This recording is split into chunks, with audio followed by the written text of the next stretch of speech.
কিন্তু বুঝছো এখানে আমার বোনকে মিরাজ আছে না নতুন দোকান অনেকটা কাম করি ওর দোকানে যায় বাংলায় বুঙ্গায় কিছু খাই বুঝছিস কি করে আরে বুক কি একলা নিবে আমার কিছু দে শালার ওরা দুইজনে তো বাগযোগ করে লয়ে গেল যেমনি হোক আমার একটা জ্ঞান দিতে নাইলে তো টাকা বাগে না টাকা তো এবার রাস্তা পরেন না টাকা পয়সা ধরা ভালো না বুঝোস এটা তো লালাই গুণা দিবে আর হাদিস কোরআন তো স্পষ্ট লেখা আছে মাইসের হক মাইরিয়া বা মাইসের টাকা মাইরিয়া খাওয়া ভালো না ঠিক আছে যার টাকা হ্যাঁ নিব বুঝোস ভালো বন্ধু ঠিক আছে যা তো লাট আমরা যাই যা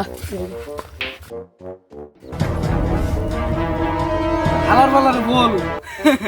কুতুইটা ঠিক আছে একটা পাম দিলাম ওরা পামটা সত্যি মনে করলো আমার লাভ হইলো রে কয়টা গইনালি 100 200 300 টাকা যাক ভালো হইলো বন্ধু ওই ঠিকই কইছে মানুষের টাকা পয়সা ধরা ভালো না এ বন্ধু আমাকে লাগে না সিয়াম এলো মাছ কানতে গেল কই আসলে তো কই গেল কই ল যাই দেই বন্ধু আমরা না রাজনীতি দিলাম তুই নিলি কেন আর তুই বুঝবি না এলা পলিটিক্স এলা গরিবের ভাব